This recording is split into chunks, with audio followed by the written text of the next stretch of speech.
Good day, sir. My name is Andres Laxon from your Z23 class, and this is my presentation on for a GEU self alternative exam. I'm doing this because I missed one of your long exams. I really wanted to show my learning through this opportunity. For my presentation, I chose the article from Time magazine titled "Self-Love May Be an Antidote to Loneliness."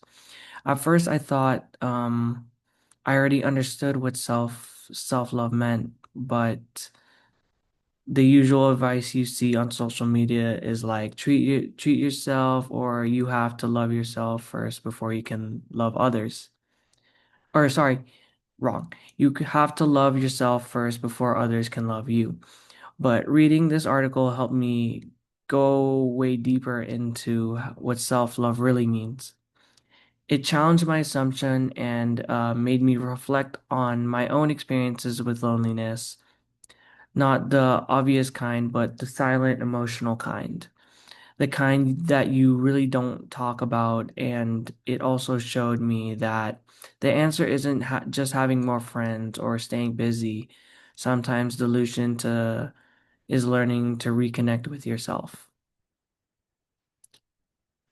So I was reading through the article, I found that the main point is this. Loneliness is not just a lack of people.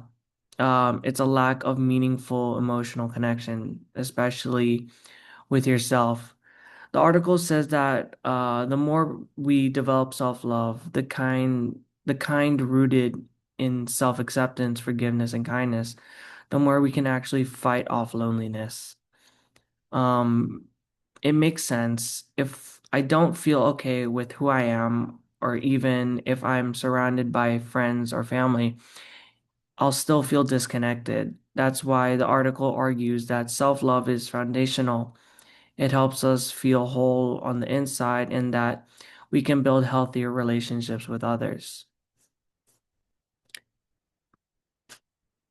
Sorry, for the first excerpt I chose, loneliness isn't about being alone.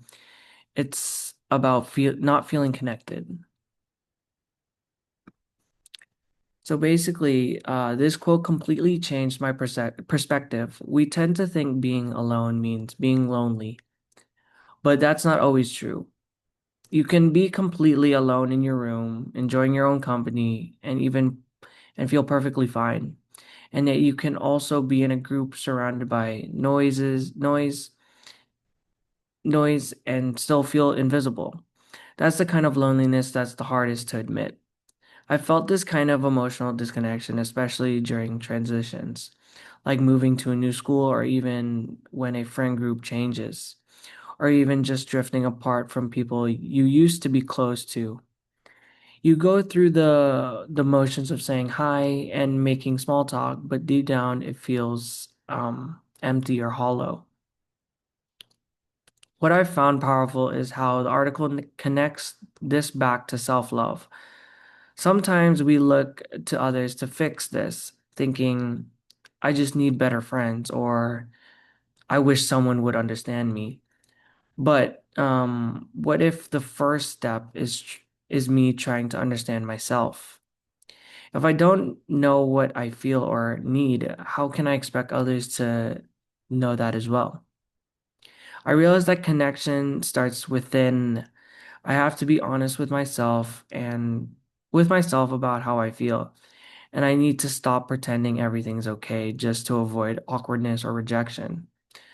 The more authentic I become with myself, the more I'll find connections that are real, not just convenient to me. For the second excerpt, I chose people with more self-compassion experience less loneliness. So in this excerpt, this is was another quote that really stuck to me.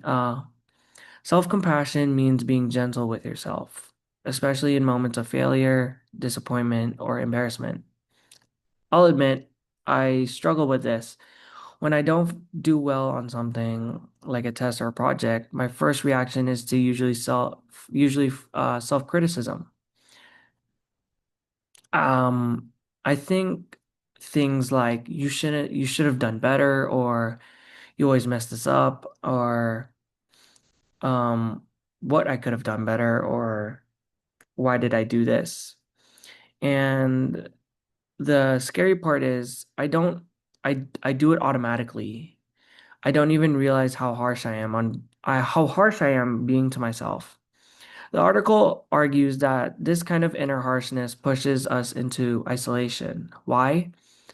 Because if I'm constantly judging myself, I become scared or of letting others see my flaws. I pull away, I wear a mask, and I create loneliness. Practicing self-compassion helps break that cycle. It means saying to yourself, you made a mistake. That's okay. You're still learning. It's not a weakness, it's emotional strength. It creates a safe space inside of you. And that safety radicates outwards. People are more likely to connect with you when you're not trying to be so harsh to be perfect. Or sorry, you're not trying to be so hard to be perfect. I have noticed that when I allow myself to be real, I actually feel lighter and less lonely alone. So for excerpt 3, I chose self-love can make people more attractive social partners. This one really surprised me at first, but the article explains it well. When someone has self-love, they tend to be more emotionally balanced. They're not clingy, reactive, or overly dependent on others to feel good about themselves. Think of people you enjoy being around. Chances are they're relaxed, confident, and supportive. They're not constantly fishing for a compliment or validation from you. They do not put pressure on the group, they just are. I realize that when I'm not feeling okay with myself, I can come off as closed off or even awkward. I overthink how I am being perceived, which ironically makes me feel more isolated.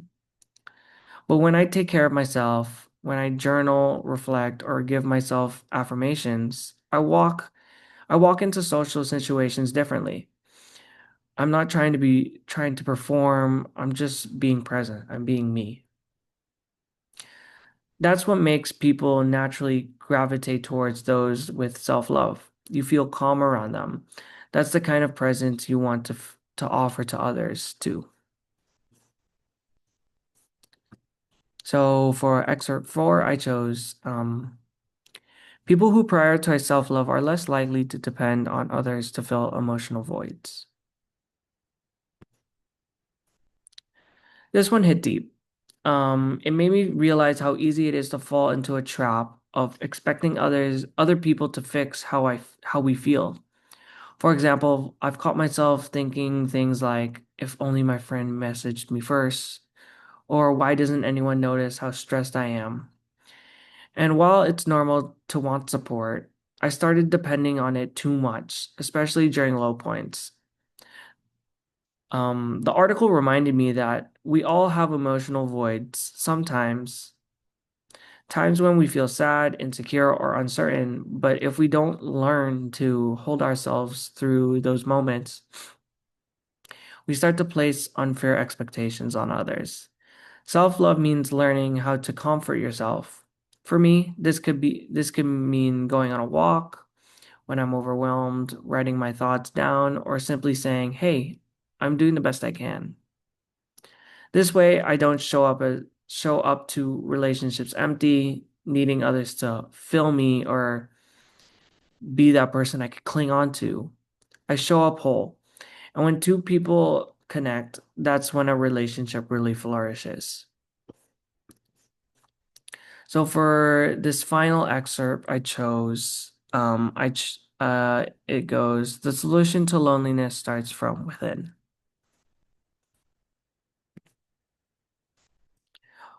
This line basically wraps up the entire point of the article. It makes a reminder that we can't accept external solutions to fix internal problems. You can join clubs, hang out with people, scroll endlessly on social media, and still feel disconnected from the world. If you haven't addressed what's going on inside, What does starting from within look like? It looks like pausing instead of distracting. It looks like asking yourself, what am I really feeling today? It's allowing your emotions to exist without judgment. I've learned that when I nurture my inner life by reading, reflecting, praying, meditating, or even just being still, being alone, I build something solid inside.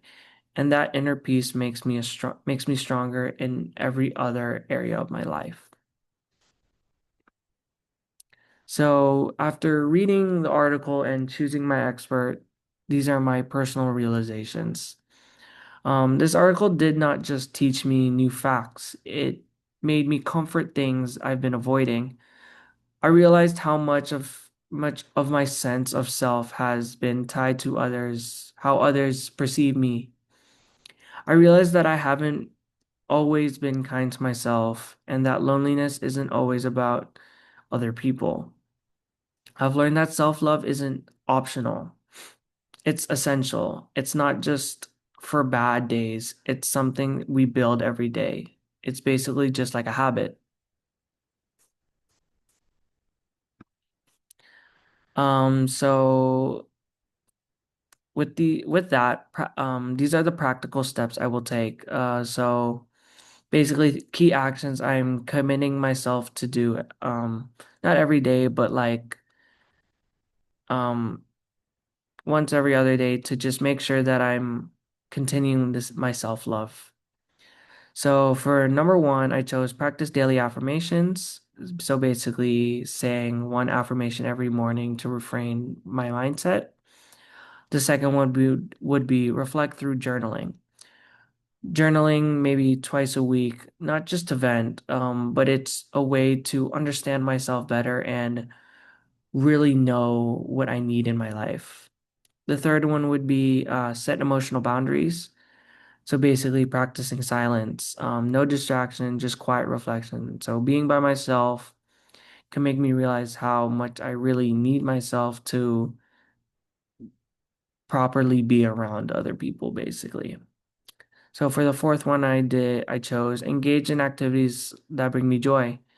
So basically, creating boundaries around things that drain me include people, situation, even apps.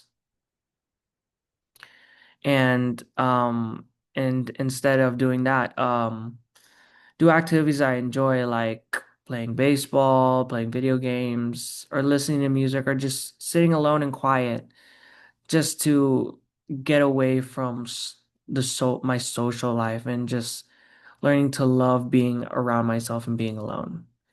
And the final one would be more forgiving of my mistakes, just reminding myself that I am enough and that humans aren't perfect and I'm not perfect and people are meant to make mistakes in life. So, and learning that it's normal, it's a normal thing that everyone will do.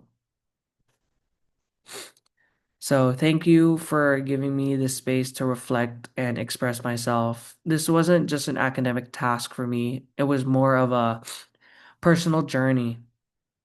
I learned so much, and I'm taking these lessons seriously as I grow, not just as a college student, but as a person and as an adult after college and what I can do to keep that self-love in me. So, thank you again for listening and thank you, sir, for giving me this opportunity to make up my exam and give you something that is not just on an academic level, but on a personal level.